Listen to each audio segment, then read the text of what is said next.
요새 제일 좋아하는 말이 러닝화는 죄가 없다. 다 핑계다. 그날에 내가 죄인이다. 아, 두 분 다 훈련할 때는 카보나 안 신으세요? 카보나는 사실은 이 양날의 검이라 생각해요. 이 칼을 뽑을 때랑 안 뽑을 때를 좀 구분해서 좀 잘 선택에 맞게끔 신는 게 맞지 않나. 기록에 딱 정해져서 너는 신어 신지 마 이렇게 구분하는 게 아니라 그냥 자기한테 맞는 카보나를 찾아서 신는 것도 좋은 것 같아요. 최근에 신어본 것 중에서는 디아도라의 아, 이게 전 되게 안정적이었어요.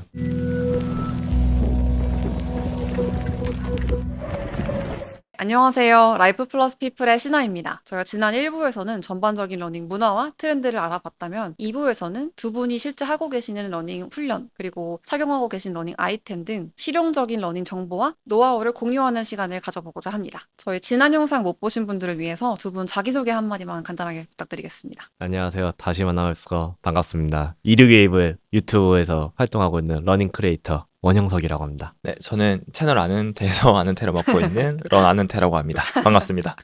반갑습니다. 저희가 지난번에는 이제 러닝의 어떤 문화에 대해서 좀 얘기를 해봤는데, 이번에는 이제 러닝 아이템 소개하고 좀 추천해주시는 시간을 가져볼까 하는데, 신발 중에서 좀 개인적으로 아끼는 러닝 브랜드가 있으실지 궁금해요. 브랜드별로 신발들이 너무 잘 나와가지고 이게 뭐가 제일 좋다 약간 이거를 우위를 정하는 게 좀 의미가 있나 싶을 정도로 그렇긴 한데 그래도 가장 제 발에 잘 맞는 신발들을 고른다고 했을 때 저는 사실 평발에 되게 발볼이 좀 있는 편이거든요. 어, 그래서 선택지가 조금 더 많지 않은데 그중에 저는 아식스랑 푸마 제품들이 요새는 음, 가장 발에 좀 잘 맞아서 네, 많이 신고 있는 편입니다. 네. 근데 평발이세요? 네. 엄청 아프잖아요, 발바닥? 저 사실 제가 평발인지도 몰랐어요.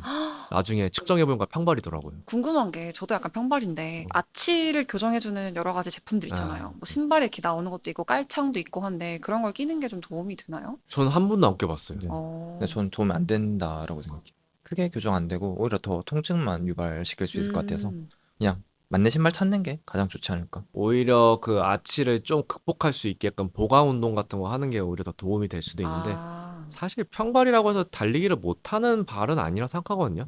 마라톤 하시는 분들 중에 평발이신 분들 정말 많고 아, 그래요. 그게 크게 부상과 완전 직결되는 크리티컬한 요인이라고 생각하진 않아요. 두 분께서 워낙 거의 선수급의 기록을 가고 계시다 보니까 일반인 분들이랑 좀 차이가 있잖아요. 근데 단계별로 그리고 러닝을 하는 목적별로 조금 추천하시는 러닝화도 다를 것 같은데 음, 입문자부터 뭐 중급자, 상급자까지 단계별로 추천해 주시는 러닝화가 있을까요? 일단 구분에 대한 개념을 이해하시는 게 먼저 중요할 것 같은데요. 러닝화가 종류가 여러 가지가 있어요. 이제 초경량성 카보나들이 있고 그리고 슈퍼 트레이닝화라는 좀 개념이 새로 생기긴 했는데 좀 고강도에 좀 빠르게 뛰는 네. 이런 템포런이라든지 아니면 장거리를 뛰는 훈련 때 쓰는 슈퍼 트레이닝화가 있고 그리고 데일리로 평소 조깅할 때 신는 데일리 트레이닝화가 있고 그리고 부상까지는 아니더라도 몸이 좀 피로한 상태라던가 좀 편하게 달리고 싶은 날 맥스 쿠션화 이런 게 아, 있고 네. 그리고 좀 몸에 부상이 있다던가 통증이 있어가지고 좀 이제 안정적인 신발이 필요할 때는 안정화 이렇게 해서 음, 개념을 보통 크게 5가지 정도로 구분을 하면 좋은데 요 중에 일단 초보자분들 같은 경우는 발목이나 무릎이나 이런 주변 관절들의 근력이 아직은 형성이 안 돼 있는 시점이기 때문에 안정적으로 자세를 잡아줄 수 있는 그런 신발부터 시작하는 게 좀 맞다고 생각하거든요. 음, 그러면서 주변 근력들을 조금씩 늘려나가면서 조금씩 가벼운 신발로 접근을 해서 더 좀 반발력이 센 신발들 이렇게 넘어가는 그 순서가 맞다고 생각을 하고 네. 그래서 초반에는 안정화나 맥스쿠션화 이런 음, 걸로 먼저 초반에 접근을 하신 다음에 빨리 달리고 싶은 날을 필요할 때 뭐 슈퍼 트레이닝화든 데일리 트레이닝화 이런 쪽으로 접근을 하시는 게 그 순서이지 않을까. 그래서 카보나라는 게 사실은 정말 잘 쓰면 좋은 칼이지만 이런 것들의 목적에 맞게끔 내 현재 이거를 활용할 수 있는 수준에 맞게끔 조금씩 조금씩 올려나가는 게 더 안정적으로 부상 없이 올라갈 수 있는 길이 아닐까. 뭐 사실 중급자, 상급자 분들한테는 어떤 신발을 신어야 된다는 게 아니라 이들은 가면 갈수록 이 신발 군들이 다 다양하게 하나씩 더 갖고 있을 거예요. 네. 그래서 그때그때 목적에 맞게끔 그 신발을 신으시면 될 것 같아요. 혹시 오늘 가지고 오신 형성님 네. 소장 신발 네. 중에서 단계별로 좀 구분을 해주실 수 있을까요? 네, 오늘은 사실은 제가 가능한 다양한 브랜드들을 좀 네, 보여드리고 싶어서 갖고 오긴 했는데 네, 먼저 맨 끝에 있는 게 아식스의 슈퍼블라스트 2라는 제품이고 저 음, 제품 같은 경우는 좀 데일리 트레이닝부터 슈퍼 트레이닝까지 모두 다 올라운드로 쓸 수 있는 되게 편하게 신을 수 있는 신발이고 저게 약간 네, 대란처럼 맞아요. 저게 못 구해서 맞습니다. 그랬던 저게 문제가 크림 있었죠. 리셋가를 치솟게 만들었던 네, 화제의 신발이었던 거고요. 지금도 못 구하나요? 지금은 그래도 물량이 좀 풀려가지고 음. 상대적으로 구하기는 좀 쉬워진 것 같은데 아직도 못 구하는 걸로 알고 있기는 합니다. 얘는 또 발볼도 넓고 발이 되게 편해가지고 오랫동안 뛰어도 되게 발이 편하거든요. 아. 그래서 사람들이 굉장히 장점을 생각했던 신발이고 네네. 그 윗단계 이제 메가블라스트가 이번에 새로 나왔어요. 요 제품 같은 경우는 아주 좀 묘한 친구예요. 레이싱화도 아닌데 그렇다고 일반 데일리로 신기도 또 조금 부담스러울 정도로 반발력이 강한데 또 발은 되게 편하고 경량화돼 있고 그래서 카본이 없고 그러니까 뭔가 그 이 혼종인 거죠. 내가 그러게요. 얘를 레이싱으로 써도 되고 완전 빡센 훈련으로 써도 되고 그러니까 좀 더 올라운드로 쓸 수 있는 그런 포지션의 신발이 나왔고요. 그래서 아식스가 그런 계급도를 이렇게 좀 잘 차등을 하고 있는 것 같아요. 그거는 구할 수 있나요? 메가블라스트도 지금 구할 수 있나요? 저는 진짜 힘든 걸로 알고 있습니다. 일단 아식스 신발들이 대체적으로 다 그러게요. 힘들어서 구하기가 힘들구나. 거의 이제 리스탁 될 때마다 바로 완판되는 걸로 알고 있긴 네네. 하거든요. 그리고 그 옆에 나이키의 보메로 플러스라는 제품인데 아. 얘는 포지션은 사실 맥스 쿠션화 포지션인데 얘가 되게 좋은 게 신발이 반발력이 되게 좋아요. 저기 네. 주맥스 폼 자체가 굉장히 반발력을 높이는 폼이라서 되게 경쾌한데 맥스 쿠셔닝을 느낄 수 있고 그리고 무게도 생각보다 가벼워요. 그래서 오히려 좀 더 올라운더로 데일리로도 신을 수 있고 초보자분들도 좀 더 경쾌하고 재밌는 러닝을 즐기기에는 나이키의 보메로 플러스 제품 정말 좋고요. 사실은 오늘은 저는 없어서 못 가져왔지만 그 위에 나이키의 보메로 프리미엄이라는 제품이 있어요. 얘가 진짜 맥스 쿠셔나의 그 절정을 제 기능을 하고 있는 신발을 생각하거든요. 맥스 쿠셔나라고 한다면 사실 저는 좀 무게도 좀 있어야 된다고 생각해요. 네. 왜냐하면 그게 더 안정성을 더 높이는 부분이라서 쿠셔닝도 있고 무게도 좀 있으면서 얘를 더 안정적으로 지지할 수 있는 그런 포인트 신발이라 그것도 좀 추천드리고 싶고 그리고 이제 데일리 트레이닝을 하는 뭐 뉴발란스의 레벨 V5 이 제품 갖고 왔는데 저거 일단 이뻐요. 신발 이쁘기도 하고 데일리라고 한다고 하면 좀 더 이쁘게 편하게 신을 수 있는 신발이라고 생각하면 되는데 제가 일단 되게 가벼운 게 큰 장점이고요. 그리고 반발력도 꽤 좋습니다. 그래서 쿠셔닝도 되게 좋고 그래서 좀 경쾌하고 편하게 부담 없이 달릴 수 있는 신발로 저 레벨 V5도 추천드리는 신발이고요. 그리고 안정화로는 지금 제가 신고 있는 건데 이거는 지금 좀 많이 더러워졌어요. 진짜 신고 계시던 거. 네, 지금 많이 신어서 그렇게 됐는데 얘는 아식스의 젤카이너 32라는 아. 제품인데 얘는 제가 생각하는 안정화의 가장 표본이라 생각해요. 네. 그래서 얘는 보시면 여기 밑면에 이쪽에 이제 힐 미드솔에 있는 넓이가 되게 넓어서 아치 지지가 굉장히 잘 해줍니다. 그래서 발목이 힐팽이도 굉장히 두껍고 그래서 발목이 안 흔들려요 뛸 때. 그래서 제가 대회 뛰고 다음날 보통 발목이 아프거든요. 카보나 신고 난 데미지 때문에. 네네. 그랬을 때 이걸 신으면서 리커버리 조깅을 보통 이런 안정화를 신고 하는 편입니다. 은태님은 혹시 추천해주시고 싶은 신발 있으실까요? 평소에 거의 너무 잘 말해서 네. 그런 그 목적에 맞는 신발을 신는 게 가장 좋은데 제품별로 이렇게 소개를 시켜드리면 일단 초보자분들은 맥스 쿠셔나처럼 엄청 푹신하지도 슈퍼 트레이너처럼 엄청 반발력이 있지도 않는 정말 무난한 신발을 사야 된다고 생각하거든요. 특징 있는 신발을 신으면 내가 이 신발이 맞는지 안 맞는지 확실히 잘 모르기 때문에 되게 무난한 신발을 사는 게 가장 좋고 거기서 제가 추천하는 거는 아디다스의 슈퍼노바 라이즈라고 또 지금 제가 신고 있는 신발이긴 한데 이 신발이 가장 무난해요. 푹신하지도 그렇게 또 탱탱하지도 않는 그런 신발이라서 무난하니까 정말 손이 자주 가는 그런 신발입니다. 오늘 뭐 신지라고 고민했을 때 바로 아무 생각 없이 신발장에서 바로 손이 가는 그런 신발이에요. 그래서 초보자분들은 요런 슈퍼노바 라이즈 2 같은 신발 신는 게 가장 좋은 것 같고 중급자분 같은 경우는 그래도 좀 훈련에 생각이 있으신 분들이 많아지니까 계속 아디다스 이야기 많이 죄송해요. 그 아디다스의 보스턴이라는 신발이 있습니다. 보스턴 13까지 나왔는데 보스턴은 되게 정말 사랑을 많이 받고 있는 제품이라서 지금 13 시리즈까지 나왔는데 보스턴 같이 슈퍼 트레이너화도 최근 2년 동안 정말 다양한 캐릭터의 신발들이 많이 나왔거든요. 카보나처럼. 카보나만큼 슈퍼트레이너 시장도 되게 다양화되고 다각화되어 있다고 생각이 되는데 저는 그 슈퍼트레이너화 중에서 보스턴이 가장 안정적이고 반발력이 좋은 신발이지 않을까 라는 생각이 들어요. 그래서 누구나 신어도 누구나 이 신발 좋네라고 느낄 수 있는 그런 신발이 아닐까라는 생각이 들어서 보스턴 13 추천드리고 상급자 같은 경우는 카보나 어떤 네네. 프로포 같은 그런 신발을 신으면 어떨까 싶습니다.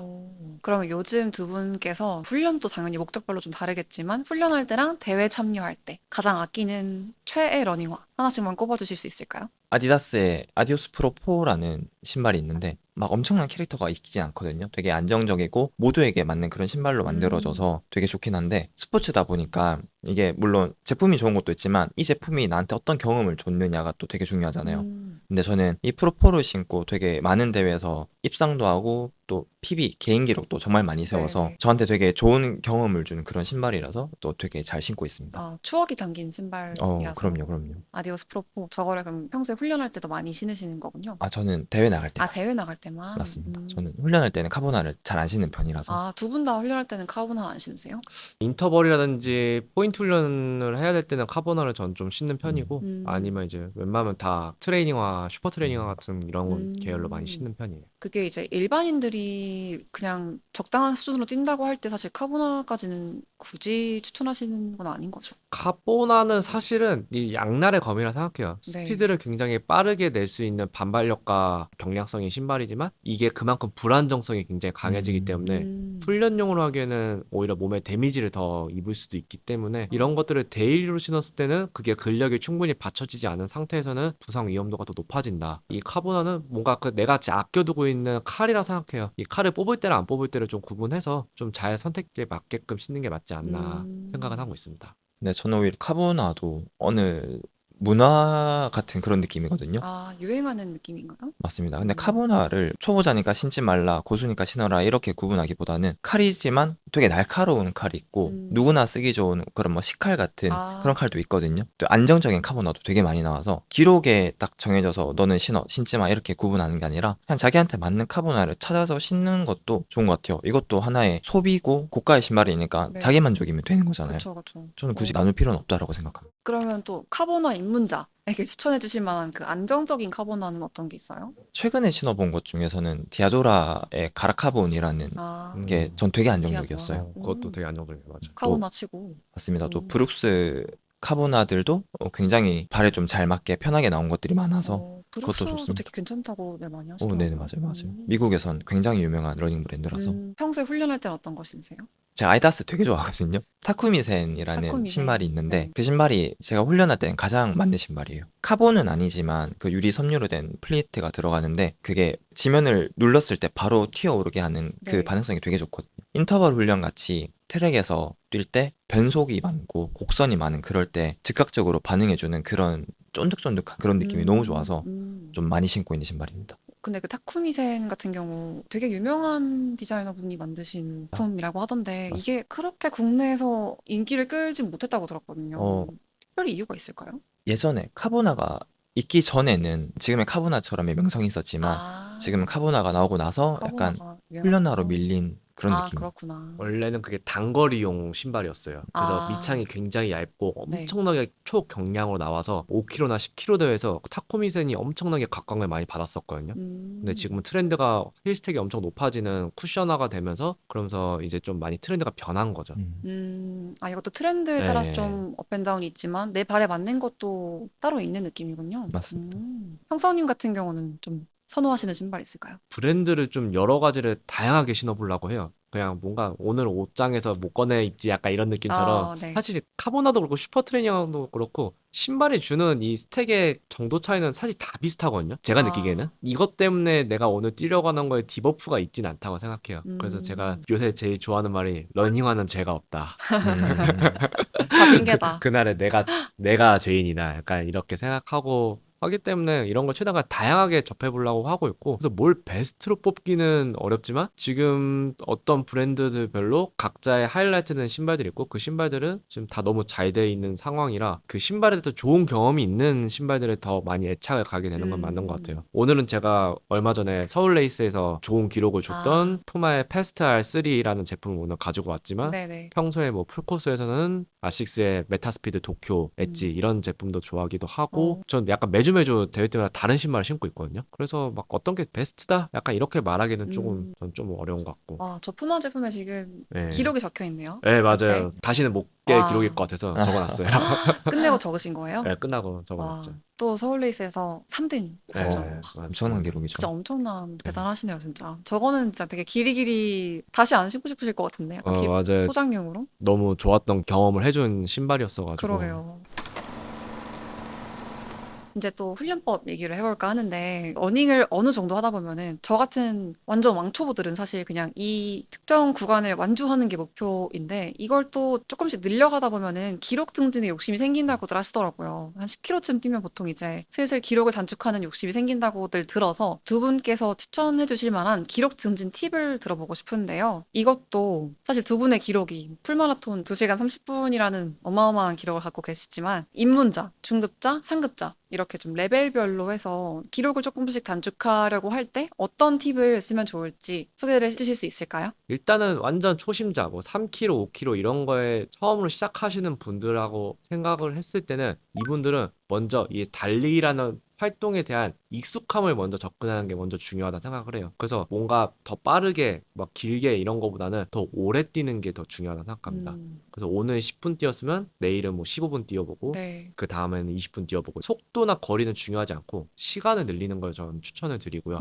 이게 약간 좀 되게 한 1, 2주만 지나버리면 다시 또 리셋이 돼요. 그렇기 때문에 일주일에 한두 번이라도 계속해서 유지할 수 있게끔 좀 더 자주 뛰는 습관, 조금씩 길게 뛰는 습관 이런 것들을 늘리는 게 초반에 기록 향상되는 데 굉장히 큰 도움이 될 저 거고요. 궁금한 게 그런 초보자분들 같은 경우는 걷기를 하는 게 도움 안 되라는 이야기를 하시는 분들이 있더라고요, 또 간혹. 아니 도움이 안 되진 않아요. 그래서 음. 심박수 어느 정도 적정하게 유지가 되는 상태에서 걷기 하는 거는 충분히 저는 효과가 있다고 생각하고 음. 오히려 그게 인터벌이 될 수도 있어요, 그들한테는. 아, 멈추지만 않으면 되는 거네요. 예, 계속해서 심장을 쓰는 게 가장 중요한 포인트예요. 맞습니다. 음. 그래서 그렇게 걷기를 하러 나가는 그 행위조차도 저는 실력에 도움된다고 생각해요. 그리고 조금씩 덜 걷게 되면 돼요. 맞아요. 그 과정이 조금씩 뛰는 부분이 더 길어질수록 그게 실력이 향상되는 그 반증이기 때문에 그런 것들을 이렇게 조금씩 경험해 나가서 나중에 3km를 안 걷고 뛸 수 있는 실력이 된다든지 약간 이렇게 해서 늘려나가면 늘려가는. 예, 그렇게 하면 되는 거기 때문에 그리고 이제 조금 수준이 넘어서 5km에서 10km 정도 뛸 수 있는 그런 실력이 되신다고 하면 이제 그때부터는 조금 거리량을 더 늘려나가는 시기를 좀 가지시는 게 좋아요. 사실 10km 이상 되면 몸이 굉장히 힘들거든요. 또 다른 차원의 존이 되는데 아, 10km 이상을 뛰어보는 경험들을 이제 일주일에 한 번 정도씩은 해보는 게 굉장히 그 몸의 볼륨을 높이는데 도움이 됩니다. 그래서 10km를 처음 뛰시는 분들도 이제 만약에 하프 코스를 준비하시는 분들 그런 분들은 12km, 15km 이 정도를 일주일에 한 번 정도씩 뛰어보는 경험들을 계속 해보시는 게 실력이 굉장히 느는 방법이 될 거고 그렇게 해서 거리를 조금씩 늘려나가면 그게 먼저인 것 같고 거리가 이제 좀 적응이 된다. 그때부터는 마지막에 질주 같은 것 좀 하시면서 아니면 빌드업으로 뛴다든지 이런 식으로 속도를 조금씩 높여가는 이런 방법을 그 다음에 입히시는 게 좋아요. 아. 그래서 먼저 몸의 볼륨을 거리로서 만들고 그 안에 이제 질적인 향상을 만드는 게 훨씬 더 빠른 길이라고 저는 생각을 합니다. 그러면 이제 처음엔 느리게 뛰다가 점점 빠르게 뛰는 네. 방식이 가장 선호되는 방식인 거죠? 맞아요. 처음에 좀 잘 모르고 접근하시는 분들이 초반에 힘 있을 때 빨리 뛰어야 된다 이러고 네. 막 초반에 막 뛰고 이제 점점 퍼지는 약간 느려지는 페이스로 네네. 가시는데 오히려 그게 심장에 몇 배로 큰 부하를 주고 그게 오히려 성장하는 데 있어서는 좀 도움이 좀 덜 된다 생각을 해요.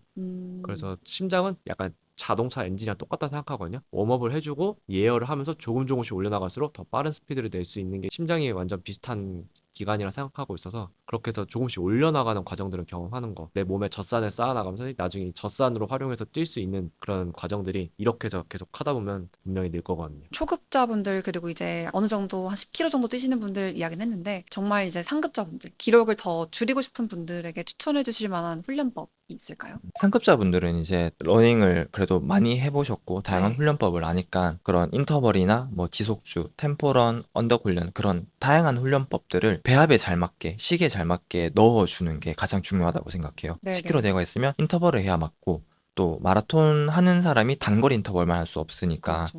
내가 그런 훈련법을 다 알고 있고 하는 방법을 다 알고 있으면 그런 시기에 맞게 적절하게 넣어주는 그런 팁, 그런 노하우들도 사람마다 또 다르니까 나기만의 어떤 그런 루틴을 만들어서 어느 주는 인터벌을 하고 어느 주는 또 거리주로 넘어가면서 점점 기량을 쌓아 올리면서 마지막에 좀 빵 터뜨릴 수 있는 그런 루틴을 만드는 게 가장 중요하지 않나 싶습니다. 루틴. 여기서 하나 추가하자면 사실 이게 좀 아쉬운 건데 몸에는 주기라는 게 있어요. 이제 시즌을 준비하면서 가을 시즌을 준비하기 위해서는 여름 시즌에 이거 훈련을 더 열심히 해야 되거든요. 근데 여름 시즌에 갑자기 너무 훈련량이 강하게 때려서 스피드 훈련을 너무 하고 이러면 몸이 확 올라가요. 그러면 여름에 고점을 찍어버리고 가을에 떨어지는 몸의 그래프로 가을 대회를 뛰게 되거든요. 아, 이게 올라오면 내려가는 네, 내려가요. 내려가요. 몸은 정말 계속 많아요. 유지가 되지 않아요. 음. 그래서 보통은 저희 정석근 감독님이 말씀하신 건 7주 주기라고 얘기를 하시는데 7주의 마지막 포인트가 되는 그 주기쯤이 내가 가장 하반기에 목표하는 대회에 몸을 맞춰서 훈련을 해야 된다. 아. 그래서 몸을 한 번에 너무 빨리 올려도 안 되고 조금씩 마일리지 쌓으면서 이거를 볼륨을 채워 나가다가 예를 들면 7, 8월에 엄청나게 몸에 볼륨 훈련을 마일리지를 많이 쌓아요. 이제 거리주 위주로. 그리고 이제 9월 달 되면 이제 스피드 훈련으로 전향을 해요. 그럼 몸이 확 올라간단 말이에요. 그때 몸이 올라가는 그 고점이 또 너무 세게 올리면 안 돼요, 몸을. 그래서 몸을 적당히 유지하면서 조금씩 올리다가 10월 달 됐을 때 이제 몸의 절정을 만들게끔 이렇게 해서 몸을 조금씩 올려나가는 이런 전략도 굉장히 중요한데 무작정 내가 오늘 훈련 성과가 이렇게 나와야지 이렇게 기록이 돼 이런 거에 대한 강박을 가지고 세게 훈련만 하고 오늘 실패했다고 더 세게 훈련하고 몰아붙이는 게 오히려 몸에 독이 될 수도 있다는 거죠.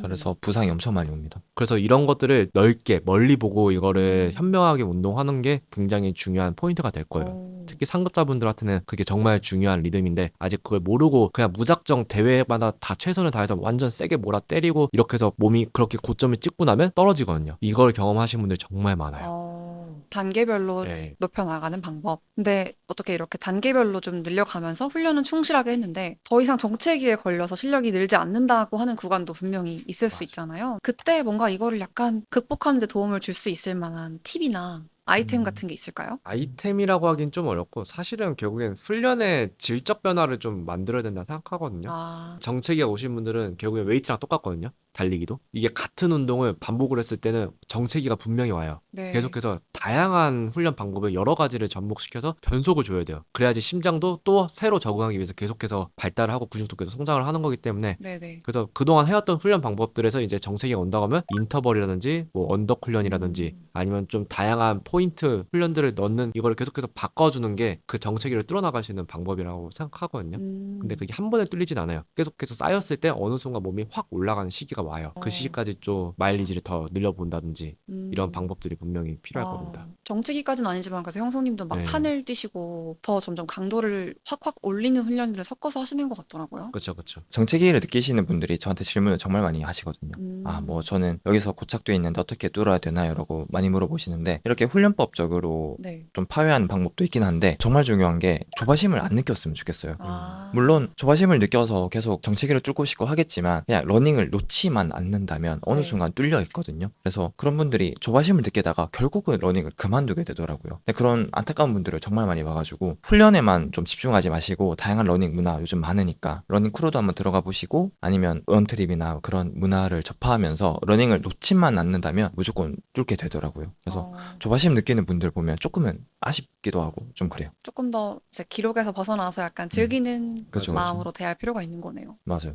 사실 이제 일반인 분들이 두 분의 훈련 루틴을 따라하긴 힘들겠지만 두 분께서도 지금 시즌 준비를 하고 계시잖아요, 대회를. 지금 이 대회를 앞두고 실제로 하고 계시는 두 분의 훈련 루틴도 좀 궁금한데요. 이거 은퇴님부터 들어볼게요. 훈련 루틴은 일주일을 보면 저는 양극화된 훈련을 되게 좋아하거든요. 한 번 강한 훈련을 하면 나머지 훈련은 정말 약한 강도로 조깅만 해요. 그래서 아, 80대 20 훈련법이라고 많이는 하는데 비율로 따지면 80%는 저강도 훈련을 하고 20%는 고강도 훈련을 하는 그런 훈련을 되게 좋아하거든요. 그래서 한 번에 강한 훈련과 그리고 저강도 훈련으로 리커버리 그리고 다시 강한 훈련으로 연결해주면서 몸을 점점 끌어올리는 훈련들을 되게 좋아합니다. 고강도 훈련이라고 하시면 보통 스피드 훈련인가요? 아니면 맞습니다. 스피드가 될 수 있고 거리가 될 수 있는데 한 번에 고강도 훈련은 뭐 예를 들면 단거리를 엄청 빠르게 달리는 인터벌을 할 수 있고 아니면 2000m, 3000m 같은 긴 거리의 인터벌도 할 수 있고 또 거리주 같은 경우는 30km를 달릴 수 있고 네. 또 30km를 어느 정도 속도에 달리느냐에 따라 또 훈련의 목적이 달라지거든요. 아. 또 그렇게 해서 아까도 말씀드렸듯이 내 시기에 맞는 지금 준비하고 있는 과정에 맞는 그런 훈련들로 계속 넣어주면서 양극화 훈련하고 있는 거죠. 형성님은 어떻게 훈련하고 계세요? 근데 사실 이 포맷이 거의 비슷해요. 아, 이 구성은 거의 네. 비슷하고 그 안에서 내가 이거를 어떻게 프로그램을 설정하느냐 그 차이일 뿐인 거고 그래서 거의 지금은 좀 더 정형화돼 갖고 거의 저도 일주일에 2번 정도 포인트 훈련을 들어가고 나머지 완전 조깅으로만 이렇게 해서 구성을 하고 있어서 누구는 뭐 조깅을 좀 빨리 하는 사람도 있고 조깅을 좀 길게 하는 사람도 있고 이거는 네. 그 사람마다 좀 차이가 있을 수 있고 저도 인터벌은 매주 다른 인터벌을 하거든요. 그래서 다른 프로그램을 계속 접목시켜서 몸에 계속 변화를 주고 그리고 주말마다는 장거리 훈련을 하든지 아니면 대회를 뛰든지 이렇게 해서 몸을 한 번씩 또 다시 붐업 시켜주고 이런 구성을 같이 가져가고 있습니다.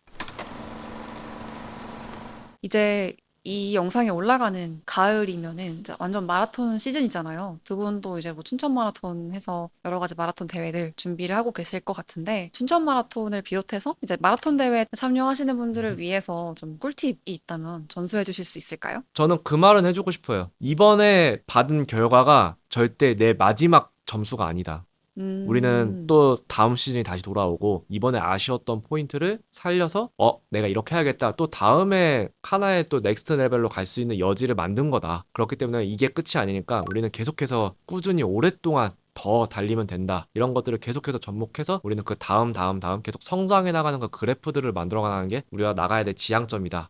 라고 이렇게 말씀을 드리고 싶어요. 아름다운 이야기. 은퇴님은 어떤 팁을 주시겠어요? 뭐 훈련 팁이라고 드리면 네. 지금 사실 훈련 팁을 드리면 아무것도 달라지는 게 없어요. 더 해봤자 좋아지는 거 없는데 망치는 길은 정말 많거든요. 망치는 게 정말 많고 이것도 조바심이랑 좀 연결이 되는 건데 마라톤 대회가 앞두면 너무 잘 뛰고 싶어서 그때 막 급하게 주변에 고수들한테 막 네. 물어서 어떻게 했어요? 어떻게 했어요? 물어보는 분들 많은데 전 절대 안 따라 했으면 좋겠어요. 음. 안 하던 짓은 안 하는 게 맞습니다. 이분들이 뭘 했다고 해서 내가 그걸 따라해서 오히려 망치는 경우는 정말 많이 봤거든요. 네. 그래서 최대한 내 일상적인 루틴을 가져가면서 몸을 편안하게 만드는 게 가장 중요해요. 어떤 뭐 고수들이 뭘 먹었다, 어떻게 훈련했다라고 해서 그걸 지금 접목시켜봤자 너무 늦었습니다. 그래서 최대한 좀 편안하게 달라지는 건 없으니까 그냥 내가 훈련했던 걸 겸허히 결과로 받아들인다는 마음가짐으로 참고를 하면 좋을 것 같아요. 이제 다음 시즌이면 봄 시즌인 거죠? 그렇죠. 그렇죠. 여름에 준비해서 가을 시즌 나가는 게 더 힘든가요? 아니면 겨울에 훈련해서 봄 시즌 준비하는 게 더 힘든가요? 사람마다 너무 다르죠. 와, 이거는 완전 타요. 완전 사바사. 저 같은 경우는 가을이 완전 잘 맞는 스타일이고 은퇴 형 같은 경우는 오히려 봄에 더 봄이 빛을 더 발하는 좋죠. 스타일이에요. 오. 계절에 정말 영향을 많이 받는 스포츠이기 때문에 그렇죠. 그래서 여름 겨울이 힘들다고 안 하고 하면 봄 가을이 되게 힘든 거고 여름 겨울을 되게 힘들게 잘 버티고 나면 봄 가을이 굉장히 좋은 성적을 또 얻을 수도 있고 그래서 그런 것들을 좀 힘들더라도 좀 잘 버티고 계속해서 운동하는 게 몸이 계속해서 성장해 나가는 그 길이에요. 극단적인 예를 들면 형석이가 동아 마라톤에서는 아쉬운 결과가 좀 맞아요. 많았고 만족스럽게 뛴 적이 단 한 번도 없어요. 동아 마라톤에. 저는 춘천 JTBC에서 만족하는 결과를 한 번도 못 느꼈어요. 사람마다 너무 네. 달라요. 정직하네요. 어떻게 보면 되게 몸이. 예, 사람마다 맞아. 달라요. 완전히 달라요. 두 분께서 네. 그러면은 마라톤 대회 당일에 좀 유지하시는 루틴 같은 게 있을까요? 저는 대회 당일보다는 대회 전날하고 전전날이 더 중요한 것 같은데 네. 어쨌든 이 체내 글리코겐을 섭취를 많이 해놔야 이게 저의 스토리지에 저장하고 그 힘으로 일요일 날 뛰는 거거든요. 그래서 먹는 걸 좀 많이 신경 쓰는 편이에요. 운동은 최대한 가볍게 해주려고 하고 금요일이랑 토요일은 일요일 대회를 위해서 전날과 전전날 보이는 탄수화물은 다 때려 넣었는데 행복한 돼지가 되는 건데 근데 그게 또 너무 또 과해지면 체중만 불어넣은 상태라서 네. 그게 또 그렇게까지 좋진 않거든요. 그러니까 이제 적당량으로 자주 소량으로 계속 먹어주는 게 몸에 탈 안 나게 그런 것들이 일요일날 대회 뛰는데 굉장히 큰 도움이 될 거라고 생각합니다. 오히려 일요일 대회 당일 아침엔 좀 더 적당히 드시고 그러면 2, 3일 전까지는 좀 단백질 위주의 클린한 식단을 유지하다가 3일 전부터? 이틀 전부터 좀. 여러 가지 말이 많지만 이거는 좀 구시대적인 카브로딩 방법입니다. 그래서 현대적으로 바뀌면 이게 뭐 좋다 나쁘다는 아닌데 네. 요즘 트렌드는 일반식을 유지하면서 마지막 2, 3일 전에만 좀 탄수화물 양을 늘려줘도 그런 옛날 방식의 카브로딩과 거의 비슷한 수치의 글리코겐을 저장할 수 있다라는 연구 결과가 많아서 오히려 그렇게 단백질만 먹다가 갑자기 탄수화물로 전환되면 몸에 부담이 많이 되고 탈나는 사람들이 되게 많거든요. 그래서 좀 편안하게 가져가도 또 충분히 나쁘지 않은 그런 결과를 가져갈 수 있죠. 솔직히 그것 잘 먹는다고 더 잘 뛰는 거 아니거든요. 그냥 훈련한 그게 보여지는 거지. 그쵸. 그냥 탄수화물 조금 더 먹는 정도. 맞습니다. 파스타 하나 더 먹고 파스타 먹고 뭐 떡볶이 조금 먹고. 짜장면 시켜놓고 공깃밥 추가해서 먹고 은퇴님도 실제로 그렇게 하세요? 저도 그렇게 하고 형석이처럼 그렇게 2, 3일 전에는 뭐 탄수화물 정말 많이 먹는 편이고 저는 경기 중에 어떻게 섭취해야 되는지 말씀을 드리면 네. 경기 중에는 배고프기 전에 먹고 목마르기 전에 마시는 게 정말 중요하다고 생각해요. 이게 42km를 달리는 그런 대회다 보니까 목마르기 시작하고 배고프기 시작하면 그때 늦었다 생각하고 넣어도 이게 해소가 절대 안 되거든요. 내 몸은 계속 움직이고 있으니까. 그래서 안정적으로 계속 섭취해 주는 게 가장 좋고 수분 같은 경우는 거의 5km마다 급수대가 나오는데 매 급수대마다 그냥 무조건 먹어요. 목이 마르든 안 마르든 무조건 한두 잔씩 먹으면서 달리고 또 에너지젤 같은 경우는 7km마다 하나씩 먹거든요. 그래서 7, 14, 21, 28, 35 이렇게 5개 정도 먹는다고 생각하고 많이 먹네. 난 좀 안정적으로 가요.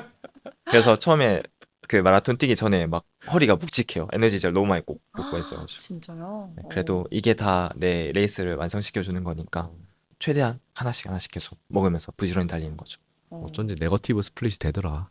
힘이 남더라고. 근데 마지막에는 달아서 못 먹어요. 너무 달아 하면서 안 먹을 때도 있고. 맞아요, 맞아요. 저 같은 경우는 저는 에너지제 4개 먹거든요. 아, 사실 이 에너지를 먹는 게 이거는 진짜 개인차가 너무 심해요. 제 기록대 영역대 있는 분들이 에너지를 1개만 먹는 분도 있고 2개만 먹는 분도 있고 안 먹는 분도 있어요. 그래서 이거는 너무 차이가 있어가지고 이게 정답이다 이거는 없는데 저 같은 경우는 전 좀 연비가 안 좋은 편이라서 배고픔을 쉽게 느껴해요. 보통 30km 이후에 항상 배가 고픔을 느껴해서 저는 미리미리 좀 채워놓는 편인데 저는 뛰기 전에 하나 먹고 그리고 12km에서 하나 먹고 20km에서 하나 먹고 35km에서 하나 먹고 이렇게 4개를 먹습니다. 이건 정말 사람마다 맞는 게 네, 다른 거네요. 네. 맞아요. 그래서 계속 해봐야 돼요. 자기한테 맞는 거 찾아가야 돼요. 또 훈련할 때 거리주처럼 긴 거리를 달리면서 먹는 연습도 한번 해봐야 되고. 아, 그래서 난 이 주기가 맞구나라고 느끼는 게 있거든요. 이번에는 이제 두 분이 지금 하고 계시는 러닝 크리에이터 이야기를 시작해 볼까 해요. 두 분 모두 지금 유튜브에서 굉장히 활발하게 활동하고 계신데 러닝 콘텐츠를 만들고 계시잖아요. 두 분께서 지금 제작하고 계시는 콘텐츠에서 가장 중요하게 여겨지는 가치? 어떤 걸 중점에 두고 콘텐츠를 만들고 계신지부터 여쭐게요. 전 좀 모티베이션을 드릴 수 있는 포인트가 있는 게 있으면 좋겠다는 생각을 해서 제작을 하고 있는데 어쨌든 러닝을 하면서 보면서도 러닝을 하고 싶다 이런 생각이 들게끔 만들어 드리는 게 저의 조금의 목표이자 포인트이기도 하고 그리고 러닝이라는 게 꼭 힘들기만 하는 이런 운동이 아니라 또 재밌게도 즐길 수 있는 이게 다양하게도 소비할 수 있는 이런 스포츠다 이런 걸 좀 전달해 드리려고 노력을 하고 있습니다. 근데 진짜 잘 전달되는 것 같은 게 너무 즐겁게 뛰시잖아요. 아, 감사합니다. 보다 보면 저도 진짜 당장 나가서 뛰고 싶어지는 영상들이더라고요. 감사합니다. 은퇴님은 어떠세요? 저는 채널 이름에서 나오듯이 그냥 가장 저다운 얘기를 하고 싶어서 유튜브를 만들고 있는데 어떻게 보면 제 러닝 성장기를 그대로 유튜브에 올리는 약간 그런 느낌인 것 같아요. 그래서 제가 뭐 대회에서 잘 뛰는 것도 물론 올리지만 잘 못 뛰고 좌절하고 고민하고 있는 것들도 네. 여과 없이 올리는 걸 되게 좋아하거든요. 그래서 저를 보면서 보는 그 구독자분들이 저분도 저런 고민을 하는구나, 뭐 저분도 저렇게 달리는구나, 저렇게 생각하는구나 라고 느끼면서 뭐랄까 어떤 동기부여가 되고 같은 고민을 공감할 수 있고 약간 이런 채널로 계속 성장하면 좋을 것 같아요. 맞아요. 좋습니다. 두 분께서 근데 이제 주로 뭐 러닝 팁들, 훈련 방법, 뭐 그리고 준비하는 과정, 브이로그 등등 다양하게 하고 계시지만 사실 새로운 프로젝트를 기획하고 운영하는 일도 하고 계시잖아요. 이유기에서 마스터즈 러너들을 모아서 릴레이로 같이 풀코스 마라톤을 2시간 안에 뛰는 맞죠? 네, 맞습니다. 그 브레이킹 서브 2라고 네. 하는 프로젝트를 기획하고 계신 걸로 아는데 시즌 1은 끝났고 네. 올해 2를 지금 준비하고 계시죠? 네, 맞습니다. 시즌 1 때 아쉽게 실패를 해서 저희가 이제 시즌 2를 준비하고 있는데 이게 어떤 프로젝트냐면 일단 맨 처음에 나이키에서 엘리우드 킵초게 선수가 인간의 한계인 2시간 풀코스를 2시간에 깰 수 있을까 이 벽을 깨기 위해서 도전을 했었던 프로젝트가 있었고 네. 이거를 킵초게가 2번의 도전 끝에 성공을 했어요. 그래서 그때 화제가 됐었고 그 화제 속에서도 이거 일반인들도 같이 릴레이로 뛰면 이거 깰 수 있을까 없을까 이게 논쟁거리가 됐었던 시즌이 있었는데 그때는 20명에서 뛰면 할 수 있다 없다 이걸로 굉장히 논쟁거리가 있었는데 이거 제가 봤을 때 20명은 괜찮을 것 같고 그거에서 가장 기록을 예측하기 어려운 그 수준이 어딜까 고민해봤을 때 14명에서 릴레이로 뛰었을 때 할 수 있을까? 어려운데? 딱 그 접점 포인트를 잡아서 저희가 컨텐츠를 기획을 하게 됐고요. 이 14명이 어떻게 릴레이를 하는 거냐면 풀코스를 2시간에 뛰려면 킬로당 2분 50초 페이스로 뛰어야 되거든요. 1km당. 그래서 이걸 1km씩 2분 50초로 14명에서 릴레이를 해서 총 3번을 달리게 될 거고요. 이 3번을 달리는 게 사실은 이 한 번 달리는 것조차 국내에서 2분 50초를 뛸 수 있는 사람이 몇 그쵸. 없어요. 이게 러닝머신으로 치면 한 22, 네, 23 이렇게 네, 해놓고 맞아요. 전속력으로 뛰는 거잖아요. 맞습니다. 그래서 그거를 한 번이라도 제대로 뛸 수 있는 사람이 몇 명 없는데 그거를 이제 선수를 모으는 것도 어렵고 그리고 저희가 육상 선출들을 배제를 했어요. 왜냐면 그들은 그 탤런트가 있는 분들이라서 같이 했을 때 너무 쉽게 이 도전 성공할 수도 있겠다라는 생각이 들어서 좀 더 어려운 난이도를 높이자 해서 네. 비선출들로만 구성을 해서 14명에서 이거를 의미를 만들려고 했고 그리고 지금은 이 14명을 페이서를 또 저희가 또 섭외를 했는데 때문에 이분들을 아예 엘리트 육상 현역에서 가장 잘 뛰고 있는 유망주 선수들을 모셔다가 이렇게 저희를 페이서로 할 수 있게끔 섭외를 해놓은 상황이고, 저희를 이렇게 해서 14번을 뛰게 될 건데, 이렇게 함으로써 어떤 효과를 얻게 될 거냐면, 저희는 일단 엘리트 육상이 너무 우리나라에서 저평가되고 있기 때문에 이분들이 일반인 마스터즈가 확연한 차이가 있다는 그거를 또 보여주고 싶고, 일반인들과 교류를 하면서 이분들에 대한 관심도도 높아지면서 마라톤 육상에 대해서 사람들이 더 관심 가질 수 있게 붕업을 하고 싶은 이런 취지가 있었고, 그리고 경기를 저희가 오픈으로 해서 관객들을 쭉 다 모집을 해서 관객들이 다 같이 이 경기를 응원하고 볼 수 있게끔 할 거예요. 그렇게 함으로써 이 경기가, 사실은 우리나라가 축구나 야구 이런 것들은 다 같이 경기를 관람하는 문화가 되어 있지만 육상 트랙 경기는 사실 그런 문화가 없거든요. 거의 많이 관심도 없기도 하고. 그래서 사람들이 직접 뛰는 것만 재밌는 게 아니라 이렇게 경기를 바라보는 것만으로도 되게 재미를 느낄 수 있구나, 이런 문화를 좀 만들어 보고 싶어서 이 기획을 하게 됐고요. 그래서 그 프로젝트를 위해서 지금 준비 중이고 11월 30일에 진행될 예정입니다. 많은 아. 관심 부탁드릴게요. 그거 구경하러 가는 거는 이미 다 아니 마감되었나요? 아직 티켓을 오픈을 안 했고요. 아. 저희가 이것도 관람객들을 올 수 있게끔 티켓을 오픈할 예정이기 때문에 음. 저희 채널 구독하시고 보시면 올라왔을 때 딱 바로 신청하시면 와서 직접 이 현장을, 이 뜨거운 현장 보실 수 있을 거예요. 이 14명 선수 모으는 게 정말 힘들었거든요. 그러니까요. 말이 안 되는 기록이고, 이거를 하기 위해서 또 3번을 뛰어야 하기 때문에 2분 50초라는 속도가 여유가 있어야 되는 선수들을 뽑아야 되는 상황이라 정말 어려웠습니다. 그게 이제 1차 라인업이라고 하나요? 거기까지만 공개가 된 상황인 걸로 아는데 네, 맞아요. 아직 전부 공개가 안 된 거죠? 맞아요. 지금 어떤 추가로 저희가 공개 모집을 통해서 그 뛰 선수 3명과 예비 선수 2명까지 지금 총 5명을 추가로 뽑은 상황이고, 아, 완료된 상황이죠, 네, 지금? 지금 다 선발돼서 저희는 선수들을 구성을 했고, 이거는 나중에 오픈할 예정입니다. 그래서 이제 14명의 선수들이 전국에서 가장 잘 뛰는 스피드 좋은 선수들만 모아서 이렇게 한 자리에 모은 경기이기 때문에 사람들이 굉장히 관심도가 높을 경기라고 생각하거든요. 그래서 더 재밌는 경기를 준비하고 있으니까 현장 직관하러 오시는 거 추천드리도록 하겠습니다. 진짜. 저 영상으로만 봤는데도 진짜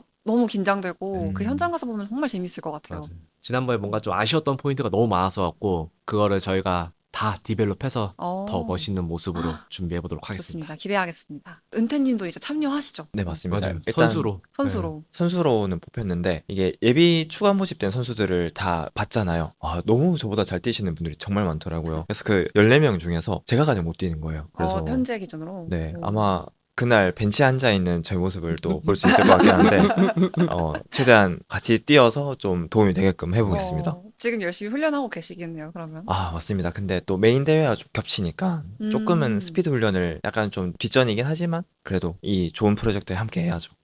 좋습니다. 이제 열심히 저희가 스피드 훈련 더 시즌 끝나고 바로 시즌 끝나고. 몰입할 거니까. 네. 저희 이제 원영석님 그리고 아는태님과 함께한 두 번째 시간. 오늘은 러닝 아이템부터 훈련법, 대회 참여하기 위한 꿀팁까지 좀 다양하게 실용적인 팁들을 다뤄봤는데요. 이제 마무리할 시간이에요. 마무리 직전에 두 분께서 이제 앞으로 계획하고 계신 향후 계획이 좀 궁금한데 앞으로 이루고자 하는 목표가 있으실지 형성님부터 여쭤볼게요. 일단 저는 지금 뭐 눈앞에 있는 브레이킹 서브트라는 프로젝트 준비하는 거랑 7대 마라톤 이거 완주 다 하는 거가 내년 4월 런던으로 목표로 하고 있는 이 대회가 가장 큰 목표인 거고요. 그리고 더 나아가서 많이는 아니더라도 조금씩 계속 성장해 나가는 제 기록들 이런 걸 계속해서 나아가는 게 제 긴 목표인 것 같습니다. 어디까지 될지 저도 모르겠어요. 가봐야죠. 그러게요. 더 가시면 어디까지 가실지. 좋습니다. 은태님은 어떠세요? 저 같은 경우는 구체적인 목표나 계획 같은 건 사실 없어요. 기록적인 것도 사실 제가 지금처럼 잘 달릴 거라고는 생각 못 했거든요. 그래서 목표 기록도 딱히 이제는 없어졌죠. 모두 다 이뤘고 이제는 내 한계를 계속 돌파하는 거가 가장 큰 목표가 아닌가 싶고, 러닝 붐이 일어나면서 저한테 또 관심이 좀 많아져서 본의 아니게 정말 감사하게도 이렇게 여러분들한테 말을 할 수 있는 자리가 많아지고 이렇게 있는데, 최대한 그런 것들에서 좀 좋은 영향력을 줄 수 있는 사람이 되면 가장 좋지 않을까. 그래서 진짜 러닝 인플루언서다운 러닝 인플루언서가 되면 좋겠다라고 생각을 하고 있습니다. 좋습니다. 마무리 소감으로 두 분께 러닝이 어떤 의미인지 여쭤보고 싶어요. 아, 근데 이게 예전에 막 러닝한 지 얼마 안 됐을 때 네. 러닝의 의미란 물어보면 엄청 장황하게 설명했거든요. 근데 지금은 사실 아무 말도 못해요. 너무 당연하게 돼버려서 저는 밥 먹는 것처럼 일상에서 러닝하는 거 너무 네. 당연하게 됐고, 그러다 보니까 뭔가 의미가 점점 잊어버렸어요. 내가 그때 무슨 말을 했는지. 그래서 지금은 그냥 완전 일상이 되어버린 게 러닝인 것 같고, 이게 일상이니까 가장 또 소중한 게 또 일상이잖아요. 그래서 이런 소중한 일상을 좀 저버리지 않고 뭐 계속해서 지켜나갔으면 좋겠습니다. 이게 없는 삶을 상상할 수 없는 존재네요. 네, 지금은 그런 것 같아요. 좋습니다. 형성님은 어떠세요? 또 약간 비슷한 것 같아요. 갈수록 너무나 당연한 활동이기 때문에 이제 그냥 4대 욕구라고 할까요? 3대 욕구 그 다음에 4대 욕구인 것 같아요. 이건 당연히 해야 되는 거고 그냥 이걸로써 제 생활과 제 존재 이유가 계속해서 이어지는 거라 생각하기 때문에 그냥 저는 그냥 일상 그 자체인 것 같아요. 러닝은. 저 오늘 두 분이랑 이야기 나누면서 진짜 당장 나가서 뛰고 싶다는 생각이 많이 들어서 러닝 크리에이터, 러닝 인플루언서로서의 역할을 정말 톡톡히 해주고 계시다는 생각이 들었습니다. 네, 오늘 이렇게 함께 해주신 은태님, 형성님 너무 감사하고 지금까지 시청해주신 분들도 모두 감사합니다. 그럼 저희 라이프 플러스 피플은 다음 게스트와 함께 다음 주에 돌아오도록 하겠습니다. 감사합니다. 감사합니다. 주로에서 만나요.